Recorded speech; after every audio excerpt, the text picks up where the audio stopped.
Bonsoir et bienvenue à tous. Le sommaire de cette édition. Les entreprises locales en énergie solaire peuvent désormais contrôler leurs installations à distance. Un logiciel de gestion a été créé par un Béninois pour révolutionner le secteur.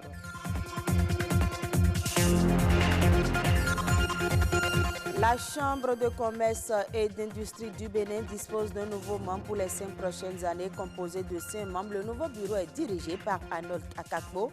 Les attentes des populations dans ce journal. Pendant l'harmattan ou la saison sèche, bon nombre de personnes ont les talons fendillés. La plupart ne savent pas pourquoi cela leur arrive ni comment lutter contre ces crevasses inesthétiques.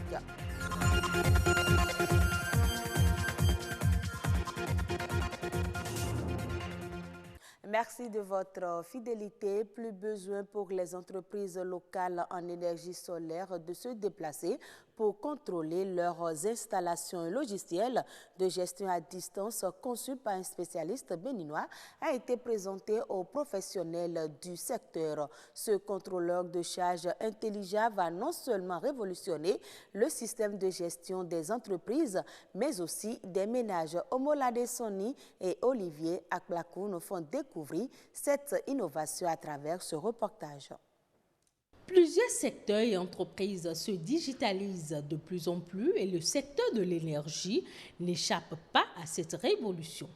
C'est le cas de ce logiciel de télégestion conçu par un fils du pays et ses partenaires européens. Il constitue une avancée qui va améliorer les performances des entreprises. C'est un contrôleur de charge qui permet aux entreprises de contrôler à distance, quelle que soit la position géographique, les installations hors réseau fonctionnant au solaire. Les entreprises nationales, nous avons des problèmes de technologie. Les équipements solaires sont fiables, mais en plus, il faut quand même suivre. Il faut suivre l'état de production des modules, l'état de la consommation et savoir le statut du consommateur, parce qu'aujourd'hui, on accompagne les équipements avec des crédits fournisseurs, ce qu'on appelle de l'usine opérationnelle. Donc, les gens sont programmés pour payer un certain forfait mensuellement et tout cela permet de gérer à distance. En dehors des plaques solaires, la télégestion est aussi possible sur les pompes à eau solaires installées dans les villages. Le logiciel permet également aux utilisateurs des systèmes solaires domestiques de contrôler la charge et la décharge des batteries et faire ainsi des prévisions pour l'acquisition de nouveaux équipements. Un père de famille ou une mère de famille qui voyage et qui interdit par exemple aux enfants d'utiliser la télévision ou d'allumer la climatisation peut à distance via son portable Android ou son ordinateur vérifier en fonction de la quantité, la puissance d'électricité qui est en train d'être consommée, si les enfants ont allumé des équipements énergivores ou pas. Tout n'est cependant pas parfait sur le dispositif. Les professionnels y ont trouvé quelques insuffisances. Bien sûr que l'équipement là est dimensionné pour des kits de 300 watts en 12 volts ou bien de 600 watts en 24 volts. Mais ce sont des kits adaptables. Dans la salle, j'ai posé la question. Donc on peut dimensionner, on peut faire quelques modifications pour que ce système soit adapté à des installations de plus forte puissance. Des inquiétudes demeurent aussi en ce qui concerne l'adaptation de ce système aux réalités des pays africains. C'est un système fonctionnant avec des cartes SIM utilisées par les réseaux de téléphonie mobile qui parfois ne couvrent pas l'intégralité des territoires. Une difficulté soulignée par l'innovateur qui espère un accompagnement du gouvernement béninois pour l'installation de nouvelles technologies capables de rendre plus accessible la connectivité dans les zones les plus reculées. Un nouveau vent souffle dans la maison des opérateurs économiques. La Chambre de commerce et d'industrie du Bénin est désormais dirigée par une nouvelle équipe d'élus consulaires. Ils auront la lourde responsabilité de défendre les intérêts de tous les opérateurs économiques du Bénin. Quelles sont alors les attentes de ces opérateurs économiques? Quelques-uns se prononcent au micro de Patrick Adjagbodjou. Pour moi, la chambre de commerce doit être un creuset, un socle d'encaissement, d'enregistrement des doléances des opérateurs économiques. La CCIB doit vraiment être, on va dire, une ressource sur laquelle, quand je pense à obtenir des informations, des documentations, je pense à CCIB. Ce que nous attendons de cette CCIB, c'est que davantage il y ait des initiatives, des rencontres, des échanges, des partages d'expériences, aussi bien au niveau local qu'à l'international. Que la CCIB fasse sortir ces entrepreneurs par secteur, ces entrepreneurs qui promeuvent des projets à fort potentiel pour le développement économique, pour que ces projets ne restent pas seulement des atouts touristiques des Made in Bénin, mais que ça devienne des vecteurs de développement. J'ai regardé sur l'ORTB d'ailleurs une présentation d'un jeune homme qui fait des cuisines solaires intégrées. Ce sont ce genre d'entrepreneurs qu'il faut accompagner, parce que vous avez vu que cet entrepreneur était sûrement un génie dans ce qu'il fait, mais il lui manque toute la formalisation qui va avec. Vous avez vous-même vu, c'est un monsieur qu'il faut développer. Je pense que là aussi, la CCIB a toute son importance, mais tout en ne pas aussi négligeant les entreprises, les grandes entreprises, et en orientant les besoins, enfin, pouvant combler leurs besoins spécifiques. Je pense que ce qui préoccupe aujourd'hui les opérateurs économiques, c'est un peu une politique de la préférence nationale, où les produits qui sont fabriqués chez nous doivent être promus par l'État. Le plaidoyer au niveau de la Chambre devrait pouvoir accompagner cela pour que ça devienne une réalité. Et aussi saisir des opportunités d'affaires de par le monde, parce qu'en tant que chambre de commerce, ils sont invités à des foires, des forums et autres. La chambre de commerce peut envoyer une seule personne avertie et qui au retour fait la restitution de ce qu'il a vu là-bas à un parterre d'opérateurs économiques dans le domaine. En formant l'entrepreneur, en lui donnant le potentiel technique pour qu'il sublime son œuvre, cette œuvre pourra servir au développement du pays. Et c'est ce à quoi l'entrepreneuriat local doit servir, à développer le pays, pas seulement à dire que nous avons du génie. Et ça, la CCIB l'a commencé, et c'est ce que nous voulons surtout. On l'annonçait dans les titres, selon les saisons, la peau subit des agressions du climat. La sécheresse cutanée au niveau des pieds est monnaie courante pendant la saison sèche. Et un talon trop sec et cailleux peut se fissurer. Comment finir avec les pieds fendillés? Quelles sont les méthodes pour l'éviter? La réponse dans ce reportage de Stéphanie Dekbemandora. Une image qui paraît désagréable à la vue, mais avoir de tels pieds peut bien être un enfer. Des chevilles sèches, pleines de crevasses depuis les talons jusqu'à la plante des pieds, ou rien que des talons fendillés. Ce phénomène est des plus inconfortables, et quand il faut en expliquer la cause, les réponses sont presque unanimes.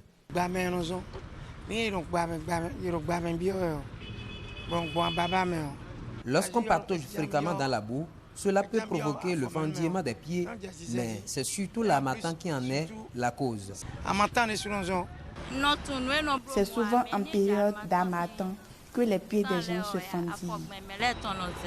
C'est quand l'air est vraiment sec que ça se constate. Pas faux, l'harmattan peut effectivement être à la base des fissures au niveau des talons pour ceux qui ne s'hydratent pas suffisamment la peau lorsque souffle ce vent sec.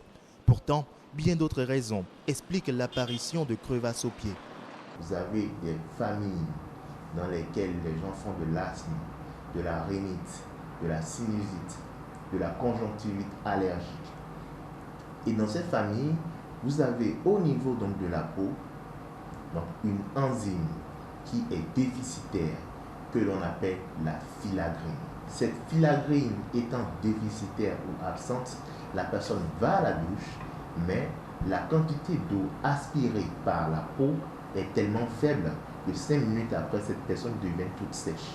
Quelqu'un qui met des chaussures dont le fond semble dur, le fait donc d'avoir à marcher dans cette chaussure qui n'est pas appropriée donc à la physiologie et à la physique du pied peut en général donner des fendillements. À cela s'ajoutent également les infections telles que la syphilis secondaire.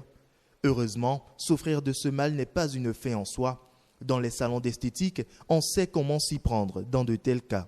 Vous allez faire la pédicure chez l'esthéticienne qui prend soin de vos pieds.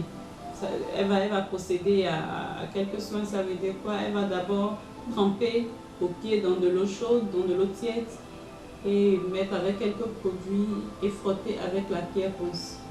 Gommer pour enlever les cellules mortes, puis l'hydrater en profondeur avec un massage et mettre des produits traitants et cicatrisants. Le beurre de karité est fortement conseillé dans ces cas-là parce que c'est cicatrisant, il est hydratant et il répare aussi. Boire 1,5 à 2 litres d'eau par jour permet également de prévenir cette sécheresse cutanée. Cependant, face à une résistance des crevasses, consulter un dermatologue ou un médecin est la seule option pour des talons et plantes des pieds sains. Suivez à présent les autres faits marquants de l'actualité nationale en bref et en images, une présentation de Marianne Gbossemende.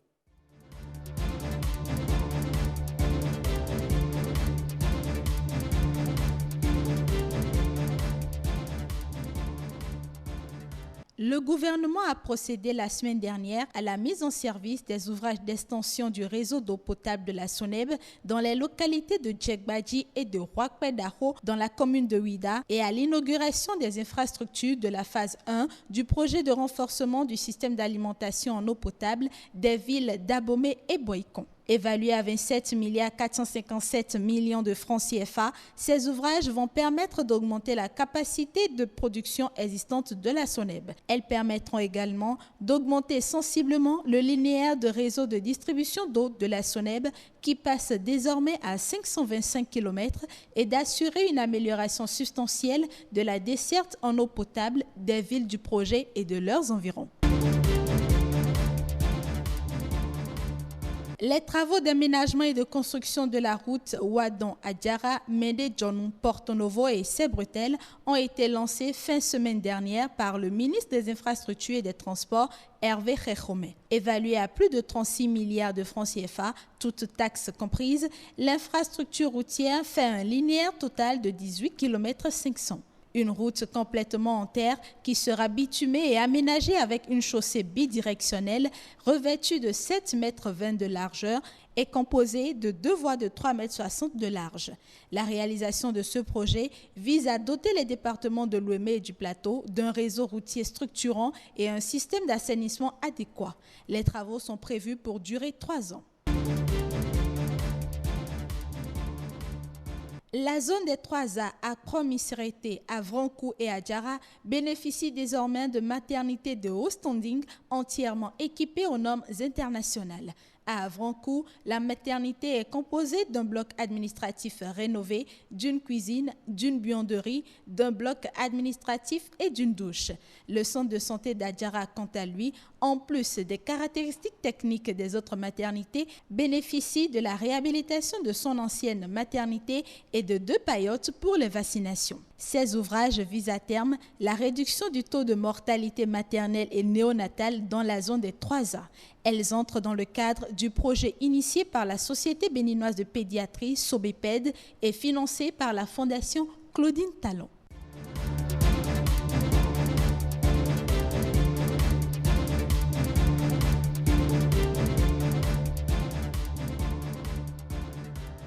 Et puis, les milliards de dollars d'aide accordés par la Banque mondiale contribuent-elles à alimenter les paradis fiscaux? Un rapport coécrit par des experts de l'institution de Bretton Woods montre comment l'aide financière de la Banque mondiale en faveur de 22 pays atterrit dans des banques étrangères reconnues comme des paradis fiscaux. En analysant plusieurs transactions financières entre 1990 et 2010, les auteurs du rapport ont constaté qu'au cours d'un trimestre où un pays recevait une aide équivalente à 1% du PIB, ses dépôts dans les paradis fiscaux augmenteraient de 3,4% en comparaison à un pays qui n'a reçu aucune aide. Ces flux financiers illicites correspondent au total à 5% de l'aide au développement accordée par la Banque mondiale aux pays concernés. Les pays où la situation est criade sont notamment le Burundi, la Guinée-Bissau, l'Érythrée, le Malawi, la Sierra Leone, l'Ouganda et le Mozambique. Et c'est la fin de ce journal. Merci à vous de l'avoir suivi.